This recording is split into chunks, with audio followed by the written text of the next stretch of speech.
on tape when he entered the game. Or if Denzel isn't able to go Saturday, are you confident in his ability? And do you expect him to be used in a similar fashion, coming on the field with Jordan and some, with Jordan? Yeah, I'm confident. For a true freshman, he's got a lot of guts. He's got a lot of moxie. He's just talented, and he's shown the ability to make plays. So we're confident in putting him in there. I could see a similar situation. Rob Aller, Columbus Dispatch. Ryan Day was just in here talking about he coaches his team hard because it can take it and wants to be coached hard.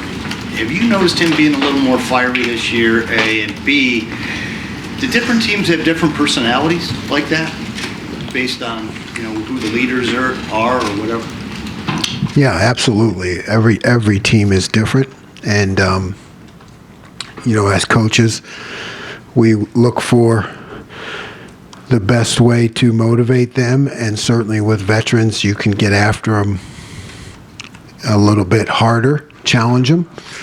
And that's what we've been doing in practice. And, Coach Day is always fiery since I've known him. He's always very intense and very committed. And, he understands practice is what makes us better, particularly iron sharpens iron. So we really try to push them hard in practice.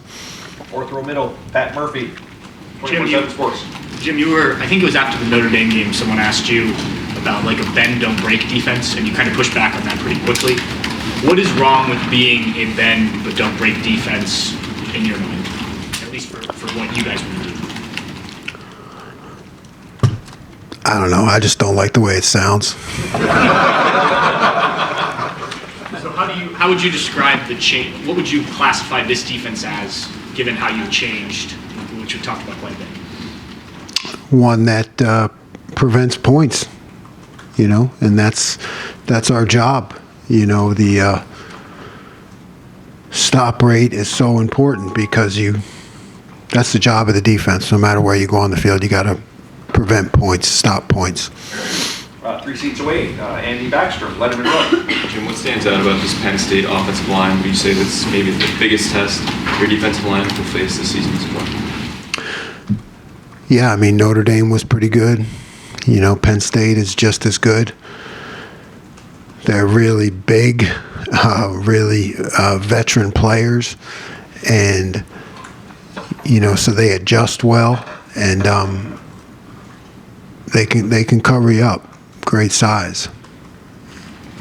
Far left, Whitney Harding, WCMH. Jim, so much of going into the season focuses on preventing explosive plays. Penn State's last in the FBS in explosive plays, but they still score a buku of points. So what is challenging about that kind of an offense that just kind of grinds you out and still puts points on the board?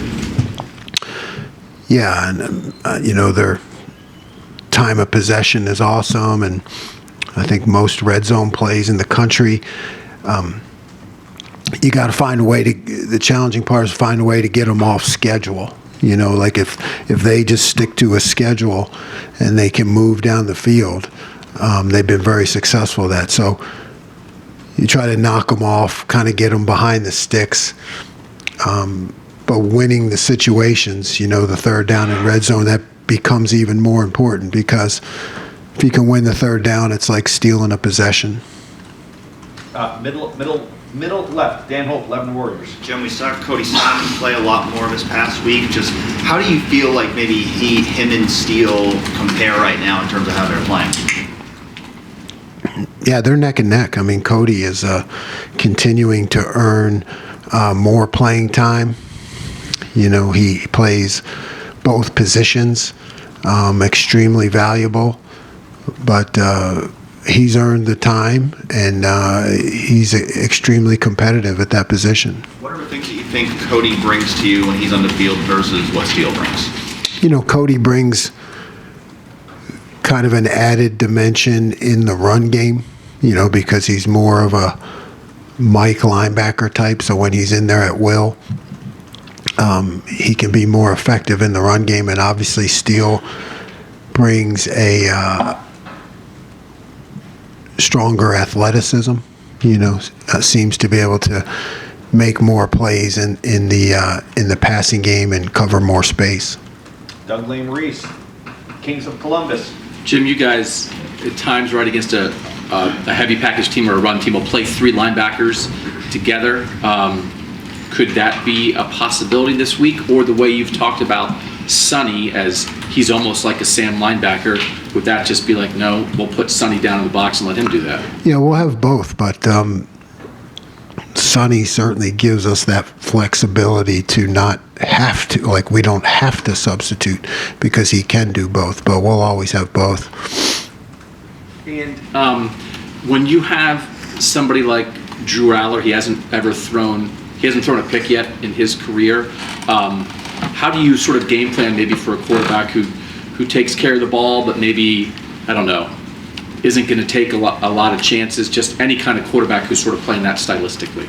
Yeah, you've got to challenge receivers, in the intermediate area. He's really good at those passes, and you have to be able to put some pressure on him and kind of present different looks to him just to kind of get him thinking. We got to push our rush and really defend that intermediate zone. far right, Nathan Baird, Cleveland.com. I think coming into the season, people would have spoken a lot of respect about Singleton and Allen, their running backs. Statistically, it hasn't been that impressive from Penn State. I guess just what are you seeing from them as far as what this rushing attack is this season? Yeah, I don't look at the statistics, but I look at the video, and it's impressive. They're hard running, a good 1-2 tandem. They hit the hole, and then they have the ability to bounce. They bounce plays a lot. So the film shows that they're really good, and they'll be a force to contend with. When did you first get an indication that Jermaine Matthews might be, and I know he wasn't starting, but that he might be able to be a big contributor this season? Yeah, really from the first day he arrived on campus. He's one of those guys that has a lot of energy. Like I said, he's got moxie, I call it. From day one, he was willing to step in there and compete, against some of the best receivers in the country. So when you see a young guy do that, you think he's got a chance. Front row right here, Austin Ward, Rivals, the podcast. Jim, I don't know, a little bit of a mild surprise to see Caden McDonald out there making plays late, and maybe not a surprise to you, just me. Is he pushing in to expand some of the depth at tackle? What have you guys seen that he earned that opportunity? Yeah, he has. Our offensive coaches tell us kind of what's going on scout team, and he gives them fits down there. So he's a guy that we wanted to look at if we have the chance, and he seems to be a real force inside, and he plays with a high motor, just a really positive kid. So, yeah, I think he's got a chance to push into the lineup. Jeremy Birmingham, the podcast, Rivals. Jim, it's sort of unusual sometimes to see a player do things that, like JT Tuimoloau has used a spin move, I think, this year like 4 times, and every time he does it, it seems like it causes chaos for the quarterback and the offensive line. How much freedom does he have to experiment and do different things, or is it just a matter of in that moment he feels he's going to do that, or is he actively encouraged to not do that? No, we like to let JT play because he's the guy who's going to come up. You've seen him come up with the big plays and the big moments. But there are calls that are different. There are defined rushes and things, and there are other calls where he knows that he can cut it loose and do whatever he wants. Cameron T. Robinson, The Athletic. Jim, kind of going back on Cody and Steele. Coming into this year, you mentioned you wanted to rotate more at linebacker. Is this kind of the snap share that you thought you'd have, or did Cody step up into taking, into forcing your hand a little bit? Yeah, no, this is what I hoped for, and Cody's earned it. So I guess the answer would be both. I mean, I hope to get this, and he's really earned it with what he's done in practice and when he's got his chances in the game. Was it something early in the year that you wanted to see more from Cody before you gave him this role? Yeah, what happens in practice is, the ones get most of the reps. So, we had to keep looking at our own rotation, I guess you would say, to make sure that he got more and more opportunities, in practice. And, he earned it. Joey Kaufman, Columbus Dispatch. Jim, what did you see from Jack Sawyer Saturday for him to get his first sacks of the year? Jack's always been there, man. He's been close. He's we've faced a lot of quarterbacks that are getting the ball out of their hands quickly, which is good for our defense, but doesn't produce the high sack numbers. So he's been real close, It's just one of those things you knew was going to happen. Bill Rabinowitz, Columbus Dispatch. Another on JT. We all remember what he did against Penn State, and nobody's going to expect anyone to do that again. But what have you seen from I expect him to do it again. What have you seen from him this year in terms of, is he a better player now this year? What have you seen in terms of his growth? Yeah, increased football intelligence. I mean, JT is a awesome player in his own right, just kind of doing his thing, but I see a guy who continues to understand more about the defense and his role in the defense and, where the ball's going to come out based on the call, all those things. He just has a greater understanding. And we know Tyreek's, the things that with him have been consistency and the health. He's showing that this year. Is there anything that's happening kind of behind the scenes that you've seen that has allowed him to become really a dominating player? No, I mean, Tyreek is just, no. It just simply boils down to reps with him, The more reps he gets, the better he gets, So it's just really that staying healthy, like you said, the more practice time he gets and the more chances he gets better. Stephen Means, Nathan, Cleveland.com. Just when Denzel left the game, I think the immediate decision was to put Jermaine out there on that field side, on the boundary side, But then there was times when Davis and Ignos was on that side and George was on that side. Just, I don't even know how much of this you would want to get into, but in your scheme, what are the expectations for a guy playing field versus boundary corner? More isolation to the boundary, more press to the boundary, more help to the field with the big space and the time and distance kind of factor. So just things happen a lot faster into the boundary.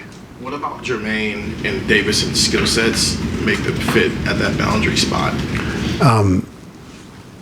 Davison is long, he's aggressive against the run, what you see a lot, what you get, he's got to participate more in that into the boundary.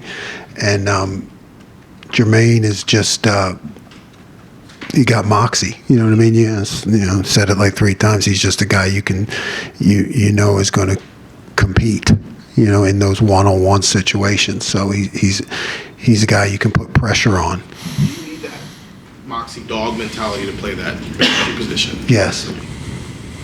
Steve Hellway, 24/7 Sports. Yeah, Coach, I want to ask you, Purdue had 8 plays on their first possession, missed the field goal.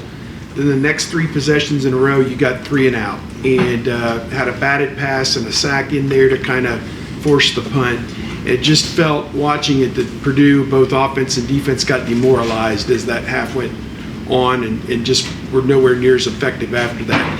How important was that to make those kind of negative plays and the value of just getting 3 and out and getting the ball back? Field position, all of it for your team. Yeah, it's everything, really. I mean, to be able to deliver the ball back to the offense, that's our job, as quickly as possible without points. So, and I think there's a lot of momentum. I try to, there's, like you said, there's a lot of momentum, for the team, fans, whatever, guys on the sideline. When the defense is producing like that, everybody feels better. And I don't discount that because, it just creates momentum. Tim May, Letterman Row on 3, Tim May Show. Thank you, Jerry. You like to use the word moxie. Does Tyleek Williams have moxie? I mean, what sets him apart right now of what he's actually physically doing on the field? Because it seems like every week he seems to be even more of a factor. Yeah, I'd say he definitely has moxie. He's got that, like, never gets down, really positive attitude, and combined with athleticism. I mean, that's the biggest thing I'd say about Tyler. It's athleticism. Like, he strong at the point of attack, yes, but I'd say his real strength is being able to get off of blocks. Yeah, step around, move around, stunt, use his hands. I mean, that's his real strength. And one other thing, these guys, the best defense I think they've gone against, maybe you might disagree, was Iowa this year. They threw the ball 43 times in that game. I mean, they're capable of lining up and just dinking and dunking, right? I mean, how do you prep for a team like that that's known kind of with those running backs, and yet Aller, and like Whitney was asking earlier, they haven't really cut him loose yet. I'm talking about throwing the ball deep. Just what's going on in your mind right now, like whirlwind kind of thing? Yeah. Stop everything. Prepare for everything. Stop everything. Have answers for everything. Yeah, that's basically it. But it shows they have faith in Aller. Oh, yeah. Yes. He's talented. He makes good decisions. I think they feel like they have a full complement of offense, and we need to have a full complement of defense. Got time for 2 more questioners. Tony Girdman, Buckeye Huddle. Jim, how valuable has Jordan Hancock been to this defense, and how much relief has he given you at that nickel position? Yeah, he's, the versatility, and I guess the fact that he embraced it. He embraced the move into nickel, and then you saw us being able to put him back to corner. So that's not as easy as it looks. Nickel position involves a lot of different matchups, different routes, different fits in the coverage. So really, it started with his willingness. He just wanted to learn and embraced it, and it's given us a lot of confidence, I guess. To be able to move him back and forth. And then, is there a little part of you that is upset that Jermaine Matthews is not from Philly? I never thought of it that way, but yeah, I mean, I never thought of it that way. But he's got that Philly kind of attitude. Go Phils, by the way. I see the hat. On our way to the second, another World Series, right? That's right. Actually, Bill Landis from the Broad Street Bulletin gets the last questions of the day. Is that paper still in existence? I think it's gone, isn't it? I used to deliver the Bulletin when I was 4th grade. The rate at which Tyleek is batting down passes at the line, is that just him like being an athlete, or are you calling things to like try to keep him in some of those? I wish I was calling. Yeah. Hey, call that bat down pass play. No. That is strictly Tyleek being an athlete. I think he had like 3 last game. It's amazing, and what an effective factor for the defense. I think one time we busted a coverage. There was a guy standing wide open for the first down, and he batted it down. So that's invaluable. And just thinking about Jordan Hancock and Sonny Styles, I know you've talked about one of the streamlined things with Sonny. Is there any part of you that is hopeful that maybe you can get to the point where those two can play together, or is that not something you want to like overload Sonny with? Yeah, I think that would. I think it's a possibility. But yeah, I just go back to you have to pick and choose your moments because they're both making really good progress. So it's always that balance of how much to overload them with and how much just to let them play. Coach, thank you very much.